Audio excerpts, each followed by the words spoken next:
What's going on, everyone? John here from The Real Talk, back again with another review. That is for 1959's Ben-Hur. But before we get to that, I kind of want to quickly introduce this new video series here we have at The Real Talk, and that is IFI's Top 100 Films of All Time. So every week we're going to be reviewing one of those films on that list, starting from 100, moving our way up to 1, obviously. And me and Audrey are going to be switching back and forth. So this week I'm going to be reviewing Ben-Hur. Next week she has Toy Story, which is fitting because Toy Story 4 is coming out this year. So if you guys remember, last year we introduced a new series that's IMDb's Top 250 Films list, and obviously that didn't go as planned, but that list honestly changed, and every time I checked on it, just new films were added. So we wanted a definitive list that our viewers can follow along with, and also a way to review older films as well here on the channel. So hopefully you guys enjoy this new series we have here. Follow along, let us know which films you have and haven't seen, and which ones are you excited for us to review. So with all that being said, guys, let's get to the review for Ben-Hur. Alright, so Ben-Hur was released in 1959. It was directed by William Wyler and stars Charlton Heston, Jack Hawkins, Haya Harareet, and Stephen Boyd. So, to nobody's surprise, this was my first time watching this film for this review. And right off the bat, I'm going to tell you guys I enjoyed it. I enjoyed it a lot. I liked a lot about the movie. And it was 3 hours and some change long, but to be honest, that's one of the things that I want to say about the film. At least for me, I did not feel the runtime at all. I didn't feel like, oh my god, this is so long. It was surprising though, and I kind of realized only because of the intermission. I was like, what the heck, intermission? But I've seen other films like that before. Like last year I saw 2001: Space Odyssey in the theaters, which was amazing, but I forgot that this movie had 6 minutes of overture in the beginning, and I was like, okay, cool, like this is like this is giving me the vibe of like the old school films, but it's like, damn, like it's 6 minutes. But anyways, with all that being said, one thing I want to say about the film is that I didn't feel the runtime at all. Alright, so in this film we have Charlton Heston playing Judah, Ben-Hur, and also we have Stephen Boyd playing Masala. So basically it's a tale about these two guys. They were, friends as kids, and they were still friends, up until we start the film. But a difference in, basically religion and views and all that stuff kind of tears them apart.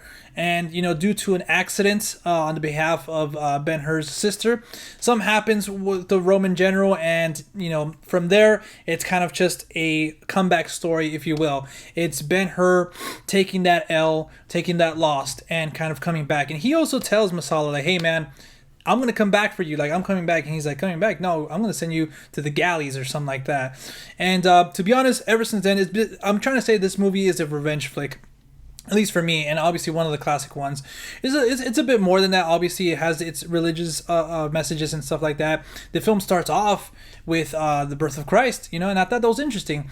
And Jesus has cameos throughout the film, which I also thought was interesting. And it kind of ends with that as well, which I thought was an underlying message as well, of kind of just keeping faith, never losing hope, and having that faith with you, even though you're, down, obviously, on the ground, hinting at one scene in the film that literally, when Judah was on the ground about, basically about to die, he said, like, Lord, and I'm not trying to make this religious or anything. I'm just saying this is one of the messages of the film, and something that I like, because me not being religious, I can still take these, movies and these messages in a way that it still affects me. And I just made that religious, god damn it. But anyways, he's down on the floor. He's been walking with no water. Obviously, he's been tried already, and he's going to be sent to the galleys. And he said, Lord, help me, or give me a sign. And what other better sign than Jesus is himself coming to give him water, because he was denied water. They make a quick stop. They give water to the soldiers and the horses, but he's denied water per Masala's request, I believe so. And leave it up to Jesus to give him water and kind of give him that hope. He says it later on in the film. I was ready to die. I was ready to just lose it all and quit on everything. And, he's the one that motivated me. So obviously, there's different ways to kind of show that in the movie. There's plenty of movies that are about that. And but this one actually literally showed Jesus, giving him water, not telling him, but kind of giving him that sign. So that's one of the things I really liked about the movie, the messages and everything like that. of being a good, human being, and going about your beliefs and believing what you believe and sticking to that. That's also something I really liked about the movie, that Judah stuck, and also Masala, they both stuck to their beliefs, and they obviously that led to that whole revenge flick and friend versus friend, seeing these good buddies from childhood now coming ahead, and it's basically the Romans versus the Jews and everything like that. And that's something I really liked about the film. And also something that kind of ties in with that is also, like I said, a revenge flick, a tale of revenge. And it's not really like, I don't feel like this movie is driven like some of the more modern movies, like a Mandy, or even like Taken or something like that. Obviously, it just takes it into a whole different account. Like, in the film, Judah doesn't really want him to die like Masala. He just wants him to pay for what he's done.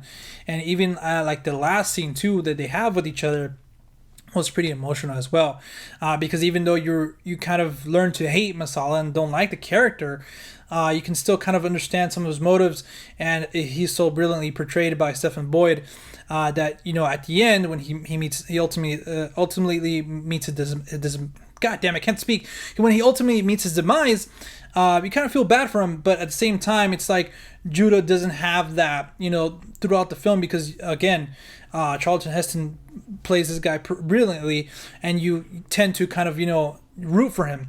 You don't get that ending that you kind of hope for, where you're like, oh, like hell yeah, like he got his revenge. Masala dies, but not the way, and again, I don't feel like Judah wanted him to die like that, or even to die at all, so it's kind of like a bittersweet ending, and kind of like an ending that the character isn't like happy, and obviously what happens to his mom and daughter and everything like that. So other than that, guys, quick and simple review. I'm gonna kind of go over my notes here. The performances, obviously, I kept hinting at them. I think everybody did an incredible job here. The score was amazing as well. Kind of brings you into that whole world, and also the set design. I can't believe this film was in 1959, and even I don't know why I almost forgot about the Chariot Race. Like, being that old, it's one of the best, because obviously you can use a lot of visual effects, and I'm kind of wondering, did they like some of the actors get trampled by the horses here? Like, man. But obviously they didn't. But I was just kind of in awe, like, how were they able to pull this off back then? And I think that's why when this movie released, it's been such a big deal. And actually, some of it still holds up, at least in my opinion. I feel like the whole movie actually still holds up. And you can tell why it's held as one of the greatest movies of all time, and why it's on this list of AFI's top 100 list. But yeah, the sets, like, back to going to what I was talking about, the set design, the costumes, the score, just everything makes fixes you to that world and transfers you to that world, and you can't help but just want to stay there, and that then you bring a great story and great characters. That's what makes this movie fantastic. Real quick, like, cinematography was great as well, and that's pretty much it. And also at the end, one of the messages that I also liked, again tying in with the religion and Jesus and his messages, Judah kind of ends, when he finds out that his mom and sister are still alive, but they have leprosy and stuff like that. There's a great line said by Esther, I believe is her name. She's saying, "Oh, it's not there." I don't think she says it like that, but it's something that Jesus told her. It's saying, like, love your enemy, and he ends up being Masala. Like she says, you're no different than Masala. And that theme of like becoming what you hate because of what they did to you, you're ultimately going to become them, and that's a great message as well. And like I said, that Chariot Racing was amazing. Just quickly, going over my, and also, yeah, that scene where you find out that her sister and the mom have leprosy, and they call them lepers and stuff like that. It's heartbreaking because you throughout the movie you come to be on Judah's side, and it's like, I thought this movie was gonna kill them off. Like, hey, they were dead, But this is almost worse than them dying, because you get to see them have that sickness and be ill, and you have Esther kind of like trying to hide that from him, and it's like, damn, like he doesn't know that, she's trying to protect him, but like also to watch him believe that they're dead, that's heartbreaking as well.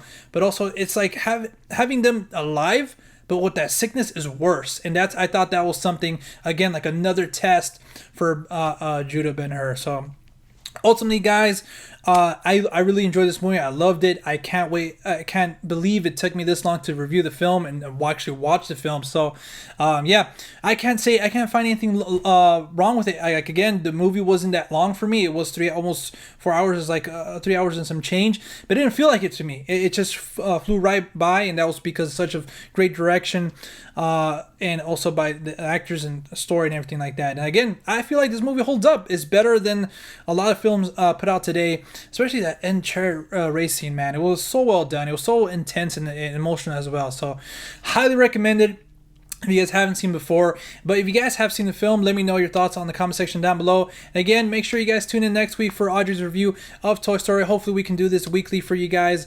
And you guys can follow along with that list. Again, in the link in the description down below.